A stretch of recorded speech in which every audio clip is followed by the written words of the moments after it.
Ela tinha acabado de sair do ultrassom, grávida e feliz por contar ao marido que eles estavam esperando um menino. Mas ao chegar em casa e se aproximar da cozinha, ouviu a voz dele.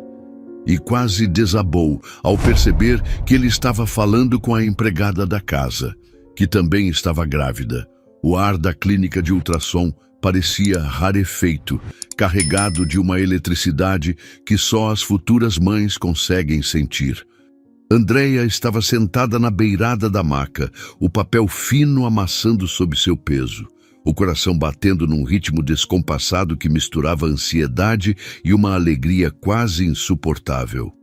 20 semanas, metade do caminho percorrido, e hoje era o grande dia, o dia de finalmente dar um nome mais concreto ao sonho que carregava no ventre.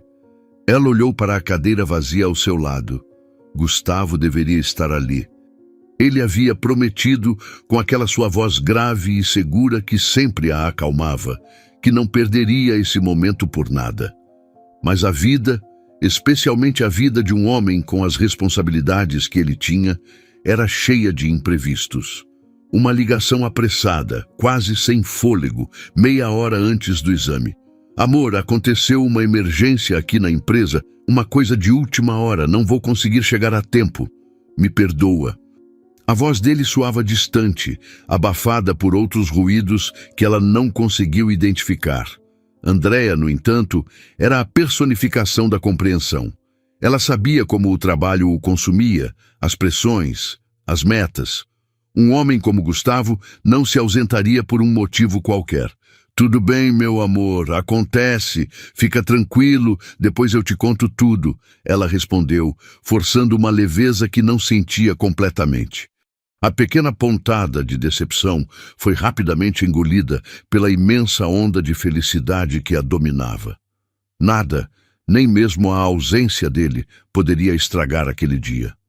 A médica, uma senhora de cabelos grisalhos e sorriso gentil, entrou na sala e o mundo exterior desapareceu. O gel frio na sua barriga a fez arfar e então a magia começou. Na tela, em tons de cinza, um pequeno ser se movia, uma vida pulsante que era sua e de Gustavo. Andréia prendeu a respiração. A médica navegava com o transdutor sobre sua pele, e cada movimento revelava um novo detalhe.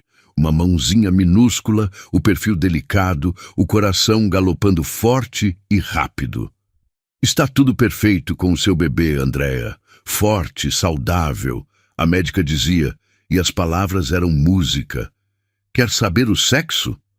Andréia assentiu, os olhos marejados fixos na tela. Sim, por favor.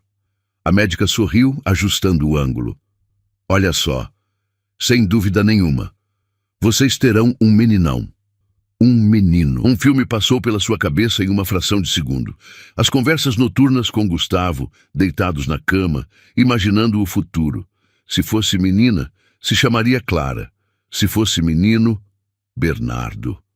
O nome soou em sua mente com uma força avassaladora. Bernardo. Nosso Bernardo. Uma lágrima solitária escapou e rolou por sua têmpora. Ela não estava sozinha. Bernardo estava com ela. Ao sair da clínica, com as imagens do seu filho impressas e guardadas como um tesouro dentro da bolsa, Andréia sentia que flutuava. A decepção pela ausência de Gustavo já era uma memória distante, substituída por uma urgência deliciosa de compartilhar a notícia. Ela queria ver o rosto dele, o brilho nos seus olhos, quando soubesse que seu herdeiro, seu primeiro filho, estava a caminho. A surpresa precisava ser especial. Movida por esse impulso, ela mudou sua rota. Em vez de ir direto para casa, dirigiu até o shopping mais próximo. Caminhou pelas vitrines repletas de roupinhas e brinquedos, o coração transbordando. Entrou numa loja de artigos para bebês, um universo de cores suaves e tecidos macios. E lá, numa pequena prateleira, ela viu um par de sapatinhos de lã, num tom de azul tão sereno quanto o céu de uma manhã de primavera. Eram perfeitos. Ela os comprou, junto com uma caixinha de presente elegante. No carro, Com um cuidado quase cerimonial, colocou os sapatinhos dentro da caixa, imaginando a cena. Ela chegaria em casa, o chamaria e, com um sorriso misterioso, entregaria o pequeno pacote. Ele abriria, confuso a princípio, e então a compreensão tomaria conta de seu rosto, seguida por uma alegria pura e avassaladora. Seria um momento só deles, um marco inesquecível na história que estavam construindo juntos. O caminho para casa foi feito em um estado de pura euforia. O trânsito, as buzinas, o calor da tarde, nada disso a atingia. Ela estava em sua própria bolha de felicidade, ensaiando mentalmente como contaria a novidade. Ao virar na sua rua, sentiu aquele conforto familiar, a sensação de pertencimento. A casa deles, o ninho que construíram com tanto amor e planos, a esperava. Estacionou o carro na garagem, pegou a bolsa e a preciosa caixinha. Entrou pela porta lateral, que dava acesso direto à sala de jantar. A casa estava silenciosa, o que era estranho. Gustavo já deveria ter chegado do trabalho. Ela o chamou, a voz ecoando pelo ambiente. "Amor, cheguei!" Nenhuma resposta. Talvez ele estivesse no escritório, no andar de cima, concentrado em alguma ligação. Ela deixou a bolsa no aparador e caminhou lentamente, a caixa na mão, em direção ao corredor que levava à cozinha e à escada. Foi então que ouviu um murmúrio baixo, vozes vindas da cozinha. Um alívio a inundou. Ele estava ali. Ela sorriu, apertando a caixa contra o peito, e deu mais um passo, pronta para surpreendê-lo. Mas algo a fez parar. A voz dele não era a voz relaxada de quem está em casa. Havia um tom de urgência, de segredo, e havia outra voz, uma voz feminina, suave e hesitante que ela conhecia bem. Era Leidiane, a empregada que trabalhava para eles há quase um ano. O coração de Andréia, que minutos antes batia de alegria, de repente tropeçou, pesado. Um calafrio percorreu sua espinha. Por que Gustavo estaria conversando naquele tom com Leidiane? Instintivamente, sem fazer barulho, ela recuou um passo, encostando-se na parede do corredor, onde a penumbra a escondia. O que estava prestes a ouvir mudaria para sempre o curso da sua vida, transformando o dia mais feliz de sua existência no início de seu mais profundo pesadelo. A porta da cozinha estava entreaberta, e cada palavra que atravessava aquela fresta era como um caco de vidro cravando em sua alma. Cada batida de seu coração ecoava em seus ouvidos, um tambor fúnebre anunciando uma catástrofe iminente. Ela se inclinou minimamente, apenas o suficiente para que as palavras que flutuavam pela fresta da porta se tornassem claras, nítidas, letais. Você não entende, Leidiane. Isso não pode acontecer. Ninguém pode saber disso, muito menos a Andréia. A voz de Gustavo era um sussurro tenso, carregado de um desespero que Andréia jamais ouvira. Não era o tom do homem de negócios resolvendo um problema. Era o som de um animal encurralado. Foi um erro estúpido. Eu estava bêbado, fora de mim. Isso nunca deveria ter acontecido. Um erro. Bêbado. As palavras a atingiram como socos no estômago, arrancando-lhe o ar. A imagem de Gustavo, seu marido, o homem com quem compartilhava a cama, os sonhos e agora um filho, se desfazia diante dela. Mas a resposta de Leidiane foi o que transformou o choque em puro horror. Erro para você, né, Gustavo? Para mim não foi erro, não. E agora tem consequência. A voz dela, normalmente submissa e mansa, estava diferente. Havia um fio de aço, uma audácia que Andréia nunca imaginara. Eu tô grávida de 4 meses. 4 meses. E esse filho é seu. Acha que eu vou sumir assim, sem nada? Acha que vou deixar a sua esposinha perfeita não saber de nada? Grávida. 4 meses. A mente de Andréia girou violentamente. O mundo inclinou-se sobre seu eixo. Leidiane, a moça quieta que servia o café da manhã, que arrumava a cama onde ela e Gustavo dormiam, estava grávida. grávida dele. A sobreposição das linhas do tempo era cruel, matemática. Enquanto Andréa celebrava as primeiras semanas, a primeira vez que sentiu o bebê mexer, outra vida, fruto da mesma semente, crescia em segredo debaixo do seu teto. A traição não era apenas um ato, era um universo paralelo que existia nas sombras de sua própria felicidade. Eu te dou o dinheiro, Leidiane. O que for preciso, a gente resolve isso. Gustavo suplicava, a voz quase um fio. Você some, vai para outra cidade, eu pago a pensão, tudo o que for de direito, mas a Andréa, ela não pode saber. Pelo amor de Deus, ela está grávida, isso a destruiria. A menção ao seu nome, a sua gravidez, vinda da boca dele naquele contexto, foi a torção final da faca. Ele não estava tentando protegê-la por amor. Estava tentando proteger a si mesmo, a fachada de sua vida perfeita. Ele a usava como um escudo. Dinheiro? É claro que você vai me dar dinheiro. E não vai ser pouco. A voz de Leidiane era pura chantagem agora, fria e calculista. E não pense que vou facilitar. Se você não fizer tudo do meu jeito, eu juro que vou na porta da sua empresa. Eu conto para a família dela. Eu faço um escândalo que nem em 10 anos você vai conseguir limpar. Você vai me dar uma vida boa ou eu acabo com a sua. Andréa recuou um passo, a mão cobrindo a boca para abafar um soluço que ameaçava escapar. A verdade era um monstro disforme e nojento. Não foi um deslize, um momento de fraqueza, fora um golpe. Leidiane, com seu jeito humilde e olhar baixo, havia planejado tudo. E Gustavo, seu Gustavo, havia caído, arrastando a vida deles para a lama. A conversa continuou, detalhes sórdidos sobre valores, sobre como esconder a barriga que já começava a aparecer, sobre o medo dele e a ganância dela. Para Andréa, o som se tornou um ruído branco. O choque inicial deu lugar a uma clareza gélida e cortante. Ela olhou para a caixinha em sua mão. O azul dos sapatinhos parecia zombar dela. Um fragmento de um sonho que acabara de ser estilhaçado. A mulher feliz e radiante que entrara naquela casa minutos antes estava morta.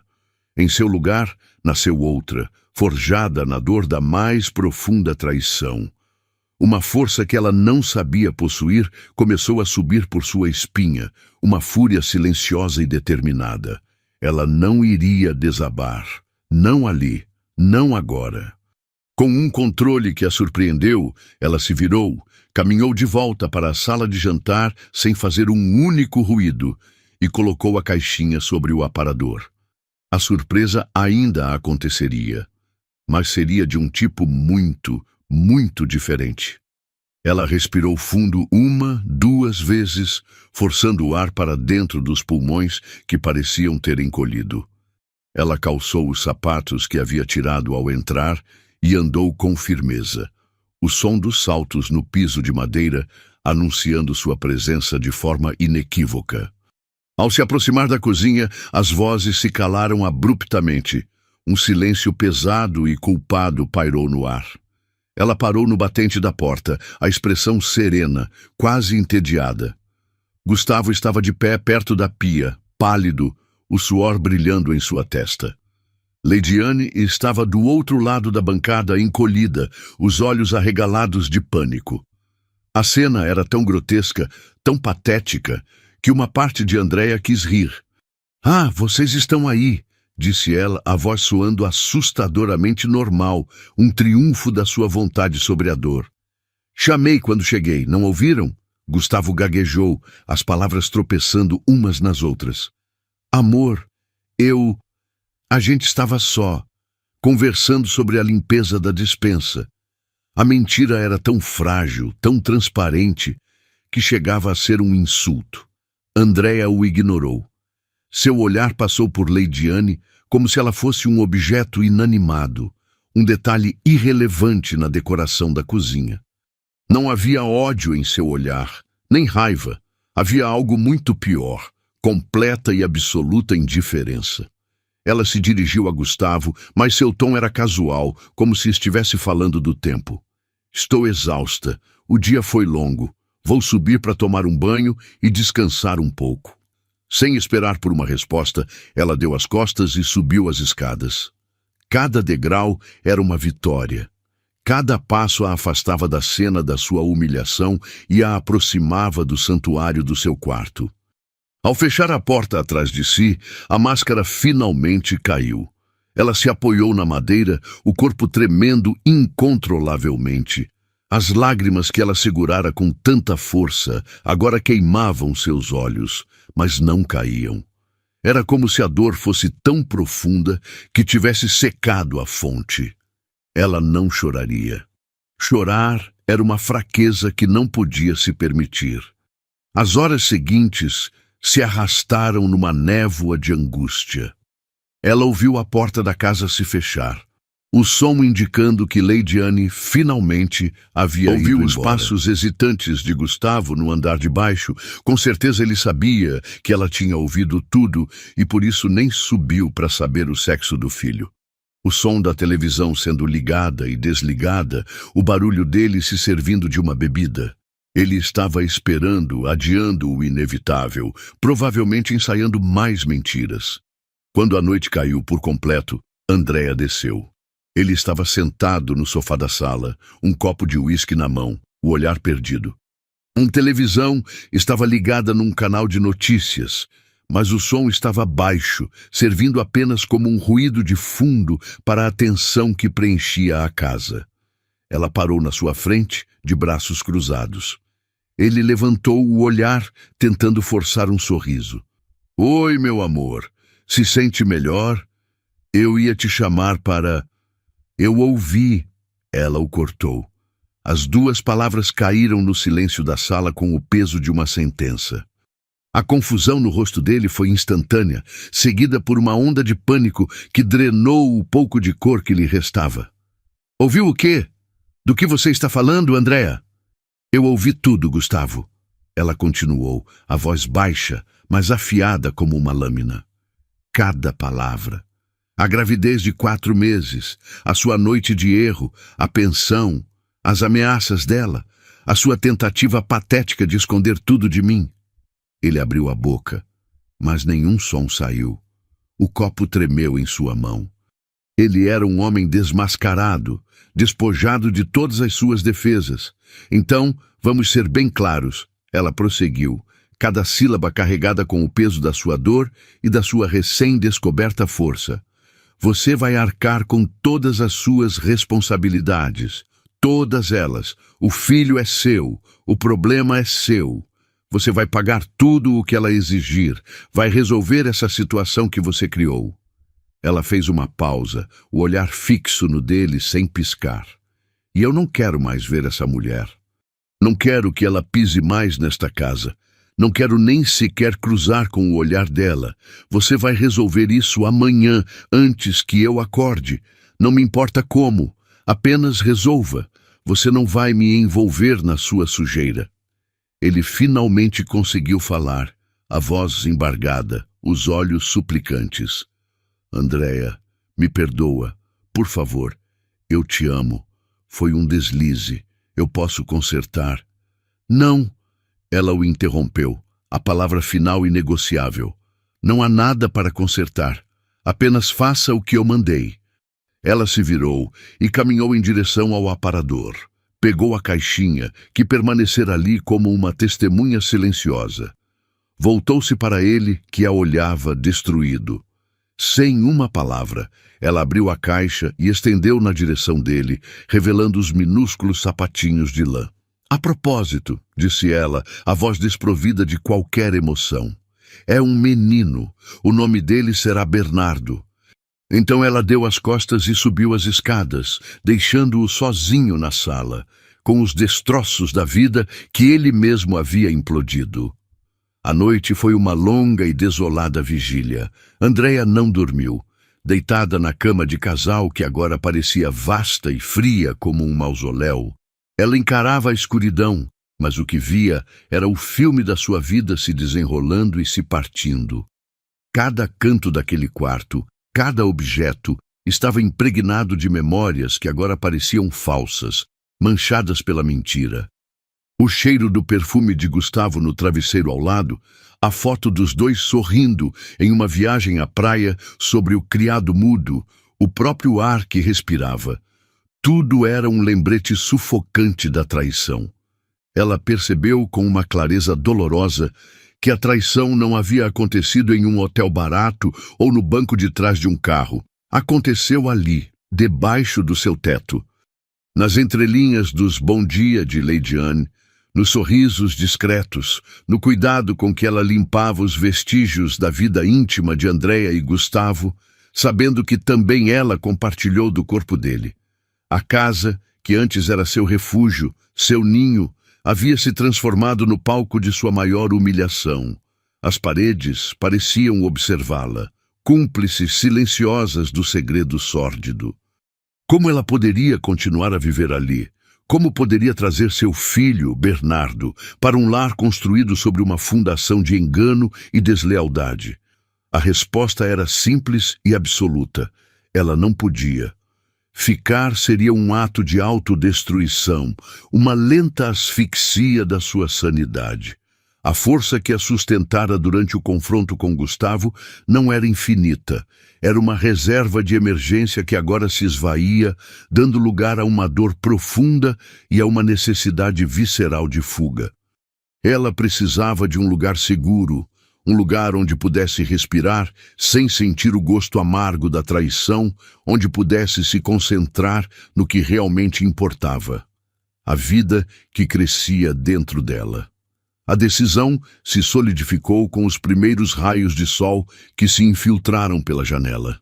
Enquanto a cidade despertava, Andréa já estava de pé, movendo-se com uma determinação silenciosa.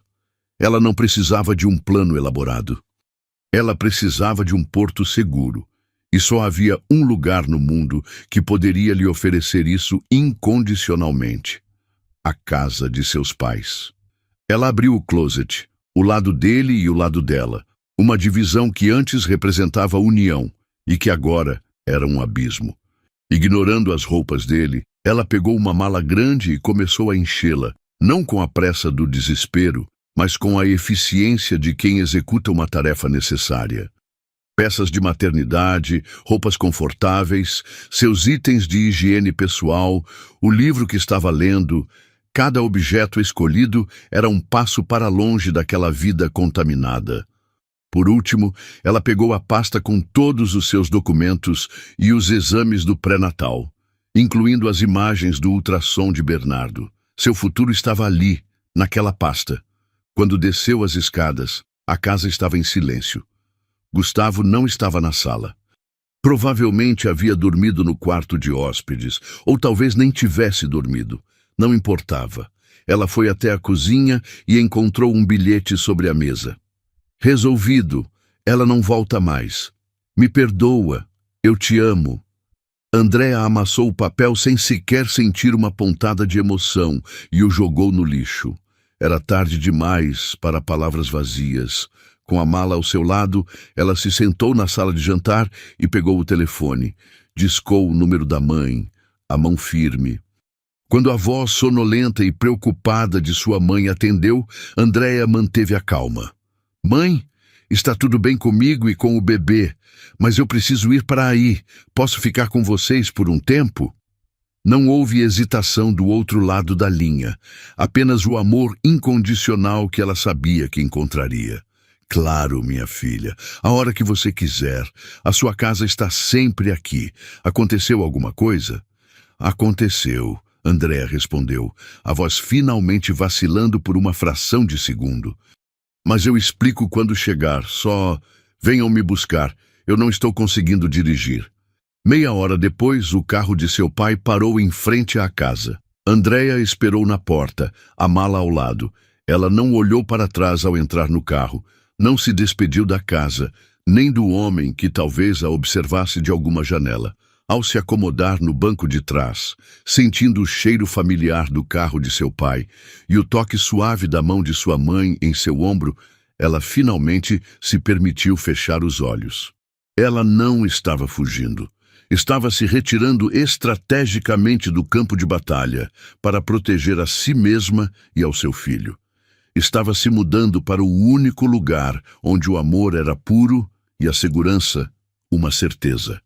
A guerra estava longe de acabar, mas pela primeira vez em 12 horas, ela sentia que tinha encontrado um chão firme para poder lutar. Gustavo dirigia de volta para casa sentindo o peso do mundo em seus ombros. A conversa com Leidiane havia sido um pesadelo. Ele a encontrara em um café barato, longe do bairro deles, e cada palavra trocada fora uma facada em seu orgulho e em sua carteira. Ela não chorou, não suplicou, apenas sentou-se, fria e calculista, e listou suas exigências. Um valor mensal exorbitante, muito acima do que a lei estipularia, sob a ameaça velada de transformar a vida dele em um inferno público. Ele cedeu, exausto, humilhado, pagando o primeiro de muitos resgates pela sua própria estupidez. No caminho, ele parou em uma floricultura. Comprou o maior e mais caro buquê de rosas vermelhas que encontrou. Era um gesto patético, ele sabia, uma tentativa fútil de apagar um incêndio com um copo d'água. Mas era tudo o que conseguia pensar em fazer. Ele precisava mostrar a Andréa que estava arrependido, que a amava, que lutaria por ela, por eles, por Bernardo. Ao entrar em casa, o silêncio o recebeu como um sudário. "Andréa?" ele chamou, a voz ecoando no vazio. Nenhuma resposta. O buquê em sua mão pareceu murchar instantaneamente. Ele subiu as escadas correndo, o coração martelando contra as costelas com uma premonição terrível. Entrou no quarto e a visão o paralisou. A cama estava perfeitamente arrumada, mas havia um vazio no ar. Ele caminhou até o closet e abriu as portas. O lado dela estava desoladoramente vazio.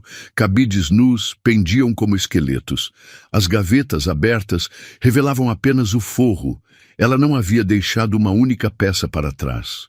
Não havia carta, não havia um bilhete, não havia uma única palavra. Apenas o silêncio ensurdecedor de sua ausência. A falta de um confronto, de um grito, de uma despedida raivosa era de alguma forma pior. Era a prova final de sua indiferença, a demonstração de que ele havia se tornado tão insignificante para ela que não merecia nem mesmo uma explicação. Ele pegou o celular, o desespero tomando conta de si.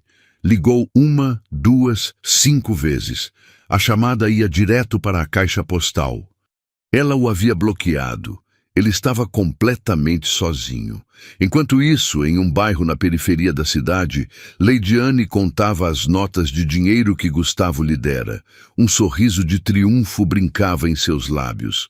Ela não voltou mais à casa dos patrões, como se aquele capítulo de servidão tivesse sido encerrado.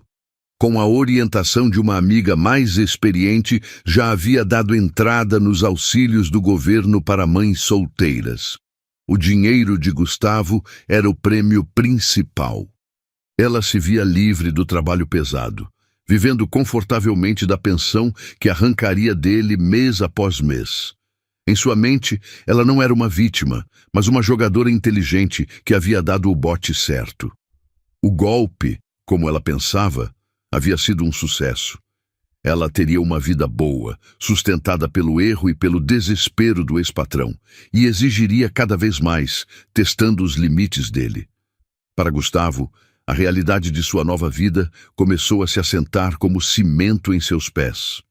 Ele se sentou na beira da cama vazia, o buquê de rosas esquecido no chão, e o peso de suas ações o esmagou.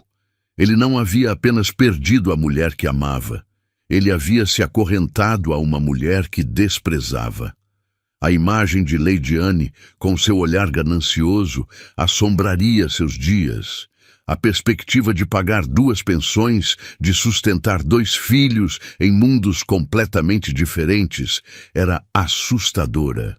Uma criança seria o símbolo de seu amor perdido, e a outra, o lembrete constante de sua maior falha. Sozinho naquela casa imensa e silenciosa, ele se sentia um fantasma. Como ele encararia a família dela? Os amigos em comum? Como explicaria a ausência de sua esposa grávida? A mentira que ele tentara conter havia explodido, e os estilhaços o haviam deixado sangrando e isolado. O arrependimento era uma tortura física, uma ansiedade que apertava seu peito e o deixava sem ar. Ele havia trocado um reino por um momento de loucura, e agora estava condenado a viver nas ruínas que ele mesmo construiu. Assombrado pelo amor que destruiu e pelo fardo que teria que carregar para o resto da vida. Os meses que se seguiram foram um borrão de dias cinzentos para Gustavo. O tempo, que antes corria veloz, agora se arrastava, cada hora marcada pela ausência de Andréa. Ele se tornou um peregrino do arrependimento. Ligava para os sogros, enviava mensagens suplicantes que raramente eram respondidas. Aparecia na porta da casa deles apenas para ser recebido pelo olhar frio e decepcionado do pai de Andréa. Ele pediu perdão 1000 vezes, em todas as formas que conhecia, em palavras, em gestos, em promessas de mudança. O arrependimento não era mais apenas um sentimento. Era uma condição crônica, uma dor que o acordava de manhã e o acompanhava até suas noites insones. Buscando algum tipo de absolvição ou apenas uma forma de sobreviver ao caos que criara, começou a frequentar um grupo de apoio, onde confessava sua história a estranhos, na esperança de que verbalizar sua falha pudesse, de alguma forma, diminuir seu peso. Sua conexão com Lady Anne era um ritual mensal, frio e transacional. Uma vez por mês, como um relógio, uma mensagem de um número desconhecido surgia em seu celular. Era sempre ela. Preciso do dinheiro. Não havia oi, não havia informações sobre a gravidez, apenas a cobrança seca. Ele fazia a transferência bancária imediatamente, sem questionar, ansioso para encerrar o contato. Assim que o comprovante era enviado, o número o bloqueava novamente, mergulhando de volta no silêncio até o próximo ciclo de extorsão. Ele sentia uma desconfiança crescente, uma sensação incômoda de que algo estava errado naquela dinâmica. Mas a verdade é que ele não queria saber. O simples som do nome dela era o suficiente para revirar seu estômago. Ela era o maior erro de sua vida, e quanto menos soubesse, melhor. Enquanto Gustavo se afogava em seu purgatório pessoal, Andréa florescia em seu refúgio. Cercada pelo amor incondicional de seus pais, ela se concentrou inteiramente em Bernardo. A barriga crescia, e com ela, uma força e uma serenidade que ela não sabia possuir. Ela sentia a raiva de Gustavo, uma raiva profunda e latente, mas também sentia a dor do amor que fora quebrado. Eram sentimentos conflitantes que ela guardava para si, focando apenas na saúde e na chegada de seu filho. O dia do nascimento de Bernardo foi uma tempestade de emoções. A dor do parto, a alegria avassaladora ao ouvir o primeiro choro, o calor do seu pequeno corpo contra o seu peito. Sua família estava lá, um círculo de proteção e amor. Gustavo também estava. Ele apareceu no hospital, avisado pelo ex-sogro, com o rosto marcado pela ansiedade e pela esperança. Andréa permitiu que ele entrasse. Ele ficou em um canto do quarto, uma figura sem graça e deslocada, observando de longe o milagre que ele quase perdeu. Ele viu Bernardo, os olhos marejados, e Andréa viu em seu rosto a dimensão exata do que ele havia jogado fora. Dias depois, ele foi ao cartório. O nome de Gustavo foi colocado na certidão de nascimento, um direito que Andréa, apesar de tudo, não lhe negou. Bernardo era filho dele. Mas o ato de registrar não significava perdão. Ao voltar e entregar o documento a Andréa, ela mal olhou para ele. "Eu te aviso quando puder vê-lo", foi tudo o que disse a ele. Gustavo ficou parado, uma cópia da certidão de nascimento em mãos, um documento que o ligava a duas realidades opostas. Ele era pai de Bernardo, o filho do amor e da luz, e era o pai de uma criança que era o símbolo de seu erro e de sua vergonha, e que ele nem sabia quando ia nascer. Enquanto caminhava em direção ao seu carro, o celular vibrou no bolso. Ele esperava que fosse Andréia, com uma migalha de esperança. Mas o número era desconhecido. A mensagem era curta, urgente e enigmática. Gustavo, meu nome é Marcos. A gente precisa conversar. É urgente. É sobre Leidiane. O mundo de Gustavo, que ele mal começara a tentar reconstruir, parou de girar. Cada palavra daquela mensagem era um estilhaço de vidro em sua mente. Será que o filho dele com Leidiane tinha nascido? Um calafrio percorreu sua espinha, uma mistura de medo e uma súbita e terrível suspeita. O que esse tal de Marcos queria com ele? Com os dedos trêmulos, ele respondeu, a mensagem curta e direta. Onde e quando? A resposta veio rápida. Praça do Coreto, centro, em 1 hora. Aquele foi o trajeto mais longo de sua vida. Cada semáforo fechado, cada carro lento à sua frente, aumentava a ansiedade que o consumia. 1000 cenários se desenrolavam em sua mente. Seria um parente de Leidiane querendo mais dinheiro? Um cúmplice? A menção ao nome dela, sem falar do bebê, era o que mais o intrigava. A suspeita que ele havia enterrado sob camadas de culpa e resignação começou a emergir, pequena, mas insistente. Ele chegou à praça e avistou um homem de aparência simples, sentado em um banco de concreto, olhando nervosamente para os lados. Era Marcos. Gustavo se aproximou e o homem se levantou, estendendo a mão. Gustavo, sou o Marcos. O aperto de mão foi firme, mas os olhos do homem carregavam uma mistura de vergonha e determinação. O que aconteceu? É sobre a Leidiane? Gustavo foi direto ao ponto, incapaz de suportar mais suspense. Marcos respirou fundo, como se tomasse coragem para mergulhar em águas geladas. É sobre ela, e sobre o filho que ela disse que era seu. Ele fez uma pausa e o coração de Gustavo parou. Não existe filho nenhum, Gustavo. Ela nunca esteve grávida. A frase pairou no ar quente da tarde. Gustavo sentiu como se o chão tivesse desaparecido sob seus pés, mas em vez de cair, ele começou a flutuar. Uma leveza incrédula tomou conta dele. Como assim? Eu vi um exame que ela mostrou positivo. Ela me disse... Foi tudo um golpe, continuou Marcos, a voz cheia de amargura. Eu sou o marido dela. Para mim, ela contou outra história. Disse que estava grávida do nosso filho que planejamos e disse que você e sua esposa eram muito bons para ela, que ela tinha uma gravidez de risco e que vocês a deixaram ficar em casa, pagando um salário para ajudar até o bebê nascer e ela poder voltar a trabalhar. Por isso, ela te bloqueava sempre.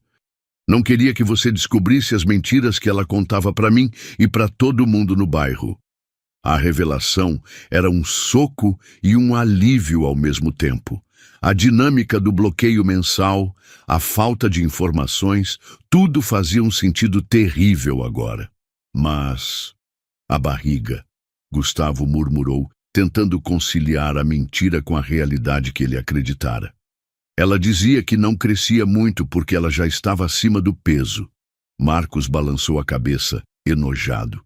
Eu acreditei, ou quis acreditar. Mas o tempo foi passando e nada. Ontem à noite eu a ouvi no telefone rindo com uma amiga, contando vantagem, dizendo que tinha dado o golpe do baú no patrão otário, que estava recebendo um dinheirão todo mês sem fazer nada. Foi quando eu entendi tudo.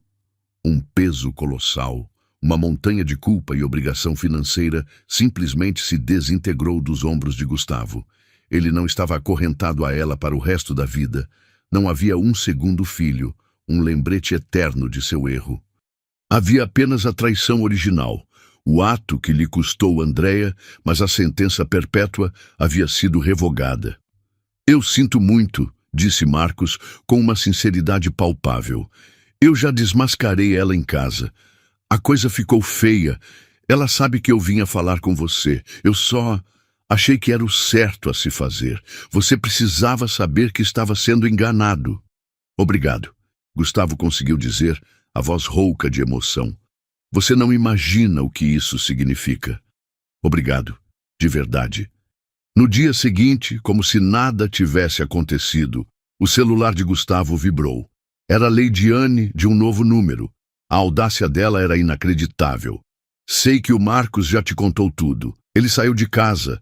Olha, eu sei que errei, mas eu gastei o dinheiro que você me deu e não tenho como pagar minhas contas este mês. Se você puder me dar só mais essa ajuda, eu sumo da sua vida para sempre. Gustavo olhou para a mensagem e, pela primeira vez em meses, não sentiu raiva nem angústia. Sentiu apenas pena e um desprezo gelado. Sem responder, ele bloqueou o número. O último fio que o ligava àquele pesadelo foi cortado. Com o coração mais leve, mas ainda pesado pela falta de Andréia, ele pegou o telefone. Ele precisava contar a ela. Não como uma desculpa, não como uma tentativa de apagar o que fez, mas como um fato. Uma peça do quebra-cabeça que ela merecia ter. Ele discou o número dela, esperando que, desta vez, ela atendesse. Andréia, eu preciso muito falar com você. É importante. Podemos conversar? Houve um longo silêncio do outro lado da linha, tão denso que Gustavo pensou que ela havia desligado. Mas então, a voz de Andréia, fria e controlada, respondeu: Onde? Eles se encontraram no mesmo parque onde, em outros tempos, haviam passeado de mãos dadas, planejando o futuro. Agora, sentaram-se em bancos opostos, uma distância física que espelhava o abismo emocional entre eles. Gustavo contou tudo. A mensagem de Marcos, o encontro na praça, a revelação chocante da falsa gravidez. Ele falou sem pausas, ansioso para expelir toda a sujeira, talvez na esperança ingênua de que, ao limpar sua conexão com Leidiane, pudesse de alguma forma purificar o que restava entre ele e Andréia. Quando ele terminou, ela o encarou por um longo momento, o olhar indecifrável. Então você teve sorte, ela disse finalmente, a voz desprovida de qualquer calor. Sorte por não ter que carregar um vínculo eterno com uma mulher tão inescrupulosa. Sorte por não ter que dividir seu dinheiro e sua vida com o resultado da sua fraqueza. As palavras dela o atingiram com a força de um tapa. Ele esperava alívio, talvez até um vislumbre de compaixão, mas encontrou apenas a verdade nua e crua. Mas isso não muda nada entre nós, Gustavo. Ela continuou, a voz firme. Isso não apaga o que você fez. Você me traiu. Você quebrou a minha confiança dentro da nossa casa. O fato de ela não estar grávida não anula a sua intenção de ter se deitado com ela. Isso não muda. Ele baixou a cabeça, derrotado pela lógica implacável dela. Eu sei, você está certa, ele admitiu, a voz baixa. Eu não vim aqui pedir perdão, Andréia. Eu sei que não o mereço. Eu só achei que você precisava saber. Era um peso na nossa história. A ideia de que Bernardo teria um irmão que ele nunca conheceria, uma criança que cresceria sabendo que era fruto de uma traição. Eu precisava tirar essa sombra da vida dele e da sua. A menção a Bernardo foi a única coisa que pareceu suavizar a expressão dela. Ela assentiu lentamente, um gesto quase imperceptível. A conversa terminou pouco depois, sem promessas e sem resoluções. O tempo continuou seu curso implacável. Bernardo completou 6 meses, transformando-se de um recém-nascido frágil em um bebê risonho e cheio de vida. A relação de Andréia e Gustavo encontrou um novo e frágil equilíbrio. Eles permaneciam separados, mas ele se tornou um pai exemplar. Cumpria rigorosamente os dias de visita, nunca se atrasava, ligava para saber do filho e contribuía com tudo o que era necessário, sem que ela precisasse pedir. Ele não falava mais em reconciliação. Focava apenas em ser o melhor pai que podia para Bernardo. Essa dedicação silenciosa e constante começou a derreter o gelo no coração dos pais de Andréia, e por vezes até no dela. Eles viam um homem genuinamente arrependido, tentando reparar, da única forma possível, o dano que causara. A vida de Andréia havia se tornado uma rotina de mamadeiras, fraldas e canções de ninar. Um casulo de maternidade que a protegia do mundo exterior. Ela se sentia segura, mas também estagnada. A dor da traição havia se transformado em uma cicatriz, mas a vida que ela conhecia havia desaparecido para sempre. Numa tarde de terça-feira, enquanto Bernardo dormia em seu colo, o telefone dela tocou. Era um número internacional dos Estados Unidos. O coração de Andréia deu um salto. Era sua tia Lúcia, irmã de sua mãe, que ela não via há anos. Andréia, minha querida, como você está? E o meu sobrinho neto, como está esse príncipe? A voz da tia era um bálsamo, cheia de calor e saudade. Elas conversaram por vários minutos, atualizando as novidades, rindo das histórias de Bernardo. Andréia se sentiu leve, feliz, mas de repente o tom de sua tia mudou, tornando-se mais sério, quase conspiratório.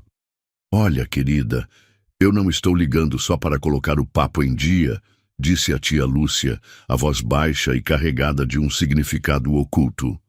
Aconteceu uma coisa por aqui, uma situação inesperada, e eu pensei em você imediatamente. Tem a ver com o seu futuro, e talvez com a chance de resolver muitas coisas da sua vida. Um arrepio percorreu a espinha de Andréia. O que aconteceu, tia? Está tudo bem com você? A urgência na voz de Lúcia era palpável, mesmo a milhares de quilômetros de distância. Comigo está tudo ótimo, querida. Não se preocupe. A tia a tranquilizou, mas seu tom permaneceu sério.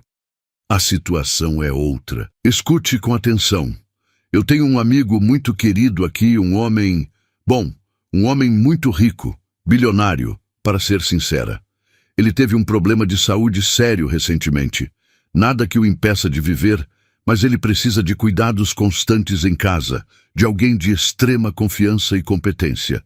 E quando ele me falou da dificuldade de encontrar a pessoa certa, a primeira pessoa que me veio à cabeça foi você. Andréia ficou em silêncio, processando a informação.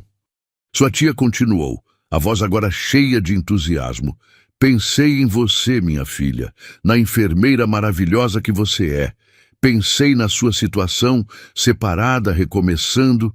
Pensei na oportunidade de você vir para cá, para os Estados Unidos, com o Bernardo.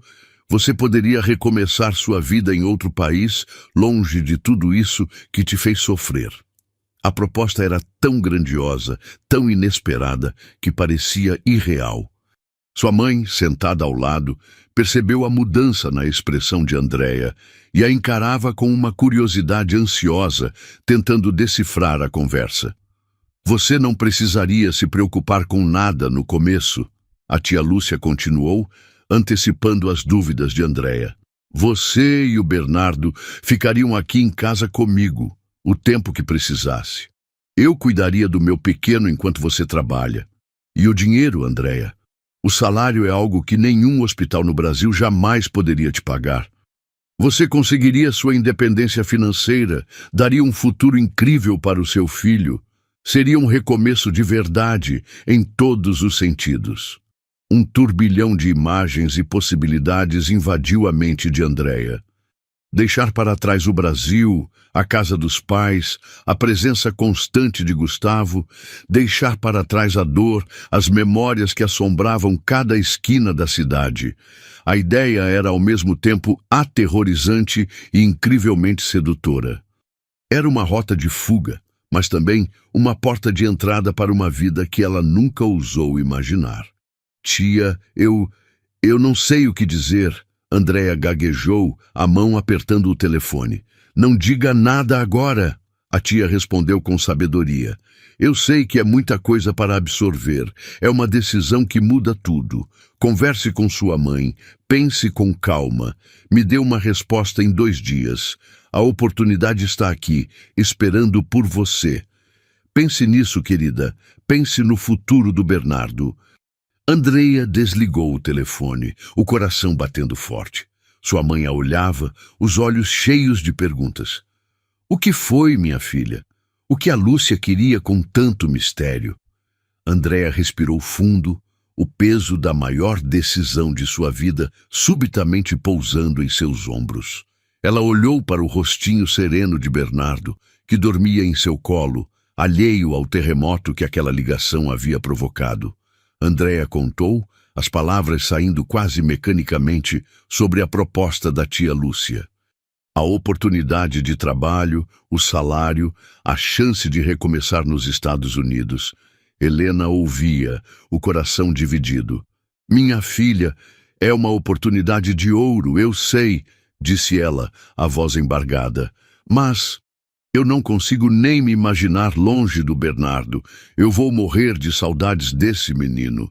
Seus olhos já marejados buscaram o neto, que dormia tranquilamente. Nesse momento, o pai de Andréa, Carlos, chegou na sala. Ele sentiu a tensão no ar imediatamente. Ao ouvir a história, sua reação foi a de um pai que só queria a felicidade da filha. Andréa, você sabe que eu apoio qualquer decisão que você tomar. O que for melhor para você e para o meu neto, eu estarei do seu lado. Mas enquanto falava, seu olhar se fixou em Bernardo, e uma lágrima teimosa se formou no canto de seu olho. Aquela pequena criança havia se tornado o sol daquela casa, a alegria que preenchia os dias e dava um novo sentido à vida deles. A possibilidade de perdê-lo era uma dor visível em seu rosto. A campainha tocou, quebrando o silêncio carregado. Era Gustavo, pontual como sempre para o seu dia de visita. Ele entrou sorrindo, segurando um brinquedo novo e colorido para Bernardo e um livro de receitas para bebês para Andréa. Achei que você ia gostar. Tem umas papinhas diferentes aqui, disse ele, a voz cheia de um cuidado genuíno. Seu sorriso, no entanto, desapareceu ao perceber o clima pesado na sala. Os olhos vermelhos de Helena, a expressão sombria de Carlos. Aconteceu alguma coisa? Posso ajudar? Ele perguntou, a preocupação tomando conta de sua face. Andréa, sentindo-se sufocada pela pressão do momento, murmurou: Eu preciso ir ao banheiro. E escapou da sala, deixando para trás um vácuo de tensão. Foi Helena quem quebrou o silêncio. Com a voz baixa, ela contou a Gustavo sobre a ligação da tia Lúcia e a proposta de Andréa se mudar para os Estados Unidos com Bernardo. A notícia atingiu Gustavo como uma onda de choque. O chão que ele vinha reconstruindo com tanto esforço, tijolo por tijolo, simplesmente se desfez. A imagem de sua vida sem Bernardo, sem a possibilidade, mesmo que remota, de um dia reconquistar Andréa, era um abismo escuro e insuportável. O desespero tomou conta dele, quebrando a fachada de pai controlado que ele vinha mantendo. Não, por favor, não, ele sussurrou, o rosto se contorcendo em agonia. Ele se virou para Helena, os olhos inundados de lágrimas. Dona Helena, me ajuda, por favor. E então, em um gesto de puro desespero, ele caiu de joelhos no chão da sala, o corpo tremendo. Eu não posso ficar sem eles. Eu sei que eu errei. Eu sei que eu destruí tudo. Mas eu estou tentando. Eu juro que estou tentando. Eu não sei mais o que fazer para ter o perdão dela, para ter minha família de volta. Naquele exato instante, como se sentisse a angústia que preenchia a sala, Bernardo acordou. Ele olhou ao redor, os olhinhos sonolentos focando na figura de seu pai, ajoelhado e chorando. E então, daquela boquinha pequena, saiu um som claro, a primeira palavra articulada de sua vida. Papá! Andréa estava voltando do banheiro e parou no corredor, uma espectadora invisível da cena que se desenrolava. Seu coração parou. Ela viu tudo. Gustavo, o homem que a feriu tão profundamente, ajoelhado no chão, quebrado em um choro de arrependimento genuíno. Seu pai, com o rosto marcado pela tristeza, agora segurando seu neto. E Bernardo, seu pequeno milagre, chamando pelo pai. Uma onda de emoção a dominou, tão forte que a deixou sem ar. As paredes que ela construiu ao redor de seu coração começaram a ruir. Naquele momento, ela não viu o traidor, a vítima e os coadjuvantes. Ela viu uma família. Imperfeita, ferida, cheia de cicatrizes, mas uma família. Uma família que lutava, que sofria, que amava. Ela percebeu que a fuga para a América não seria um recomeço, mas uma amputação. Ela estaria cortando as raízes de seu filho, negando a ele aquele amor imperfeito, mas real. Uma clareza profunda a invadiu. Nenhuma família é perfeita. Deus havia lhe dado aquela com todas as suas falhas e dores. E talvez seu propósito não fosse fugir, mas ficar. Ficar e aprender a perdoar. Ficar e reconstruir, não a vida que foi destruída, mas uma nova, sobre as fundações do perdão e da verdade. Andréa entrou na sala, o coração ainda martelando contra as costelas. Gustavo se levantou, o rosto marcado pelo choro recente, e olhou para ela com uma súplica silenciosa. Eu preciso pensar. Foi tudo o que Andréa disse, a voz firme, não revelando nada da reviravolta que acontecera em sua alma. O clima era insuportável. Gustavo, entendendo que não havia mais nada a ser dito, apenas assentiu. Ele se aproximou de Carlos, que lhe entregou Bernardo. Com o filho nos braços, Gustavo caminhou em direção ao jardim nos fundos da casa, buscando um pouco de ar, um refúgio da tensão. Da janela do seu antigo quarto, no andar de cima, Andréa observava. Ela viu Gustavo sentar-se na grama, ajeitando Bernardo em seu colo. Ele desembrulhou o brinquedo novo, um boneco colorido que fazia um barulho suave. E então ela ouviu a risada de Bernardo. Uma risada pura, cristalina, uma cascata de alegria que ecoou pelo jardim. Era o som da felicidade mais genuína que existe. Ela viu Gustavo fazer cócegas na barriga do filho, que se contorcia de tanto rir, os bracinhos e perninhas se agitando no ar. Naquele momento não havia dor, não havia traição, não havia passado. Havia apenas um pai e um filho, conectados por um laço de amor incondicional. E Andréa chorou. Silenciosamente, as lágrimas que ela segurou por tantos meses finalmente correram livres, lavando sua dor, sua raiva, seu orgulho ferido. O tempo passou. Gustavo sabia que precisava ir embora. Ele se despediu de Bernardo com um beijo demorado na testa. E o pequeno, sentindo a partida, começou a chorar, esticando os bracinhos na direção do pai, um choro sentido que partiu o coração de todos que ouviram. Gustavo o entregou a Helena, despediu-se dela e de Carlos com um aceno de cabeça e foi embora, sem que Andréa descesse para se despedir. Ela permaneceu no quarto, o som do choro de Bernardo ecoando em seus ouvidos. Ela sentou-se na cama, pegou o celular e, com os dedos ainda trêmulos e o rosto molhado pelas lágrimas, começou a escrever uma mensagem para Gustavo.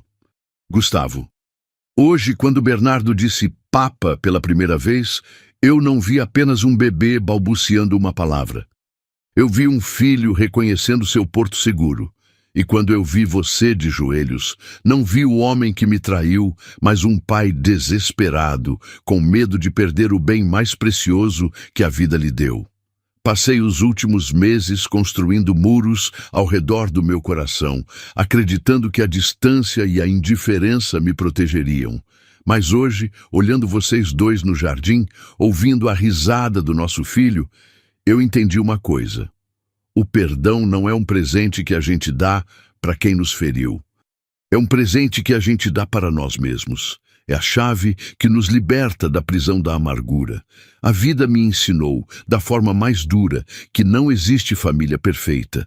Famílias são feitas de pessoas imperfeitas, que erram, que ferem, mas que também amam, se arrependem e tentam consertar. Eu pedi a Deus por força para seguir em frente, e Ele me mostrou que seguir em frente não significa necessariamente ir embora. Às vezes, significa ficar e lutar. Lutar para curar, para reconstruir. A traição deixou uma cicatriz que talvez nunca desapareça por completo. Mas hoje eu escolho não olhar mais para a cicatriz. Eu escolho olhar para o nosso filho. Eu escolho olhar para o homem que, apesar de ter tropeçado feio, está se levantando e se mostrando o pai maravilhoso que Bernardo merece. Eu não sei o que o futuro nos reserva. Não posso prometer que tudo será como antes, mas eu posso prometer tentar. Eu liguei para minha tia. Agradeci a oportunidade e disse que meu lugar é aqui. Porque a minha família, a família que Deus me deu, com todas as suas rachaduras e imperfeições, está aqui. E eu quero cuidar dela. Amanhã é um novo dia. Se você quiser, pode passar aqui depois do trabalho. Não para visitar o Bernardo, mas para visitar a sua família, Andréia. Na manhã seguinte, o sol parecia brilhar mais forte. Andréia desceu para a cozinha e encontrou seus pais, o alívio estampado em seus rostos. Ela sorriu, um sorriso genuíno, o primeiro em muito tempo. No final da tarde, a campainha tocou. Andréia respirou fundo e foi atender. Era Gustavo. Ele não trazia flores, nem presentes. Trazia apenas a si mesmo, os olhos vermelhos de quem chorou a noite inteira, mas com um brilho de esperança que ela não via há meses. Ele não disse nada, apenas a olhou, e naquele olhar estava todo o arrependimento, toda a gratidão e todo o amor que as palavras não poderiam expressar. Andréia deu um passo para o lado, abrindo a porta por completo. "Entra, Gustavo", disse ela, a voz suave, e ele a abraçou como nunca antes. E assim, a história de Andréia e Gustavo nos mostra que o caminho do perdão é complexo, mas que pode, verdadeiramente, curar as feridas mais profundas. Eles escolheram lutar pela família, provando que mesmo nas ruínas de uma grande dor, o amor, quando é real, pode encontrar uma forma de florescer novamente. Se você se emocionou com a jornada de Andréia e Gustavo, deixe seu comentário aqui embaixo. Queremos saber se você gostou da história. Não se esqueça de se inscrever no canal e ativar o sininho para não perder nada. E compartilhe este vídeo com alguém que precisa de uma mensagem de esperança e recomeço. Até a próxima!